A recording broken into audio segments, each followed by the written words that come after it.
మీరు ఇక్కడ అనుకోండి, నెక్స్ట్ మాస్టర్ గారికి వచ్చారు కానీ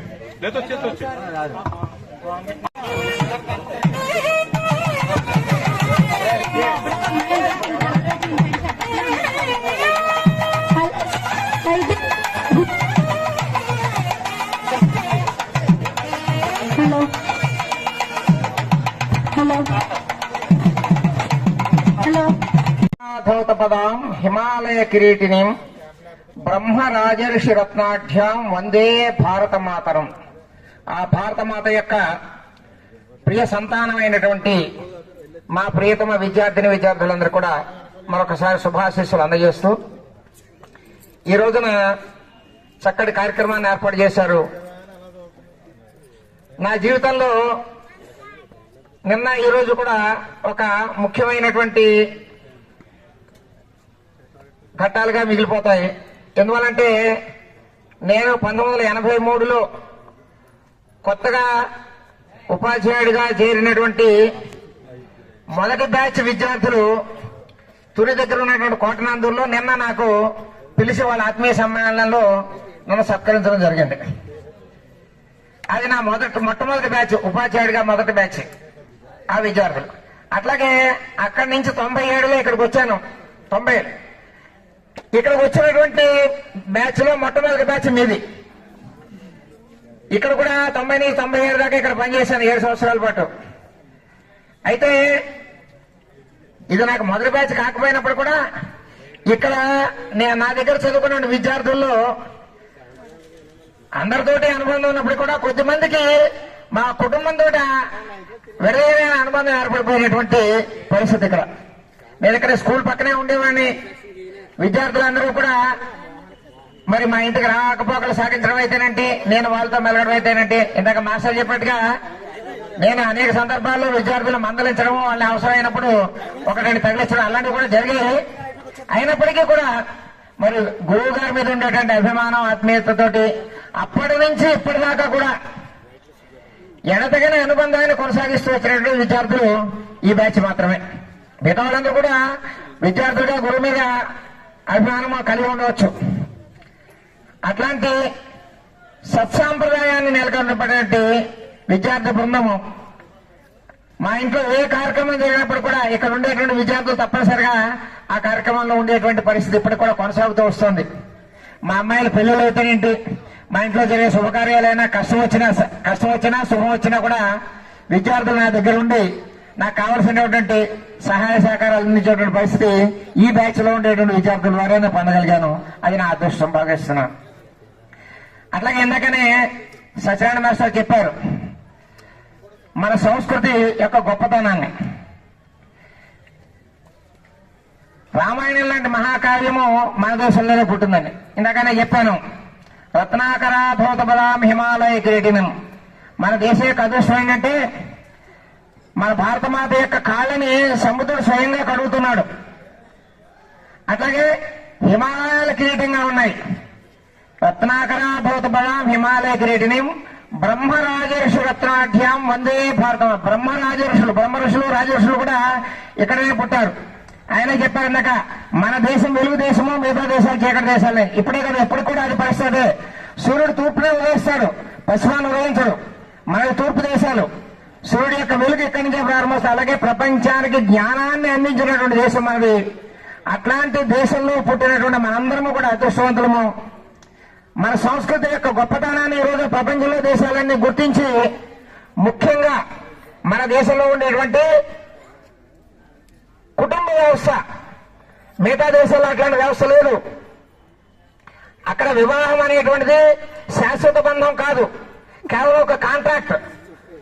1 సంవత్సరము, 2 సంవత్సరాలు, 3 సంవత్సరాలు, మహా అయితే ఒక 5 సంవత్సరాలు, అంతకు మించినటువంటి బంధం కొనసాగించేటువంటి వ్యవస్థ అక్కడ లేదు. సాగుతుందో తన కుటుంబంలో ఉండేటువంటి పెద్దలను కూడా తమ పనులు తాను చేసుకోలేనటువంటి పరిస్థితుల్లో ఉండే పెద్దలు కూడా తన కుటుంబంలో భాగంగా పోషించేటువంటి సంస్కృతి మనది. అట్లాంటి కుటుంబ వ్యవస్థని ఈ రోజున పరిరక్షించుకోవాల్సిన అవసరం కనపడుతుంది. దానికోసమని మీరందరూ కూడా ప్రయత్నం చేస్తారని చెప్పేసి భావిస్తున్నాను. అట్లాగే మరొక విషయము, ప్రపంచం అంతా కూడా పర్యావరణాన్ని ధ్వంసం చేసేటువంటి పరిస్థితి కనబడుతోంది. కానీ మనము పర్యావరణాన్ని పూజిస్తాం, ప్రకృతిని పూజిస్తాం. మన దేశంలో అలవాటు చేశారు మనకి చెట్లను పూజించడము, జంతువులను పూజించడము, పక్షులను పూజించడము. ఈ రకమైన సంస్కృతం అంటే పర్యావరణం నుంచి మనం పెరుగుతున్నాం. పర్యావరణం లేకపోతే మనం జీవించలేము. పంచభూతాలని మనకి చెప్పారు, సూర్యుడు, అగ్ని, వాయువు, జలము, భూమి. వీటన్నిటి నుంచి మనం పుట్టాం. మన అనంతరం మళ్ళీ పంచభూతాలు కలిసిపోతాం. గోవింద్ గారు ఈ యొక్క కార్యక్రమం ఇక్కడ ఈ కార్యక్రమాన్ని పునాది గోవింద్ గారి దగ్గర నుంచే పడింది. మొన్నటి రోజున ఆత్రేయపురం హై స్కూల్లో గెట్ టుగెదర్ జరిగింది. వాళ్ళ ఆవిడ జరుగుతుందని ఇది తెలిసింది. మా ఆవిడ చేసుకుంటున్నప్పుడు మేము చేసుకోలేమో బ్యాచ్ అని ఒక పట్టుదల వచ్చి మాస్టర్ చాలా కృషి చేసి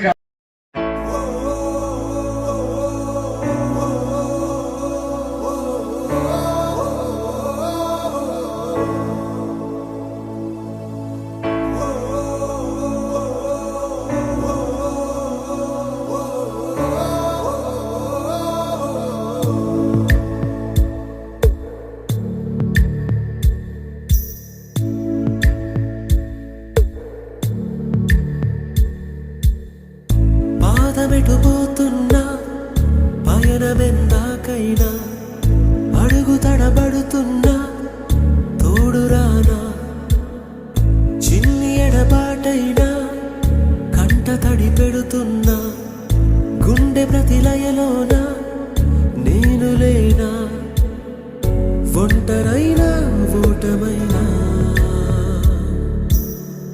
వెంట నడిచే నీడవేనా.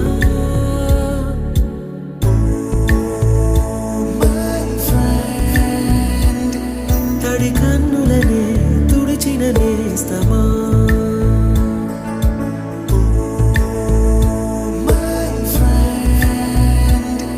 పొడి తుడుకులలో నిలిచిన స్నేహమా.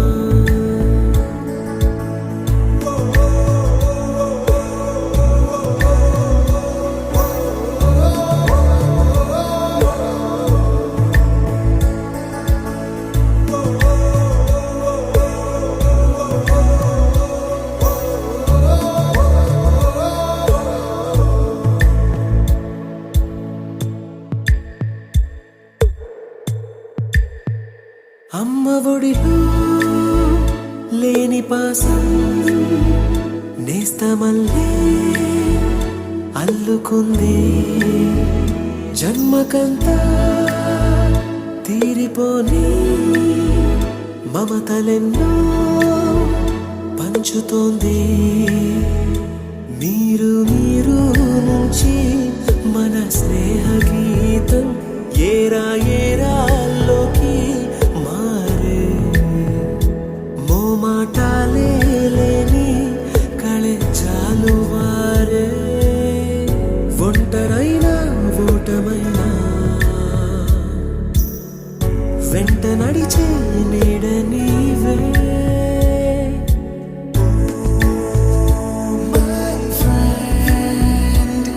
తడి కన్నులనే తుడిచిన నేస్తమా,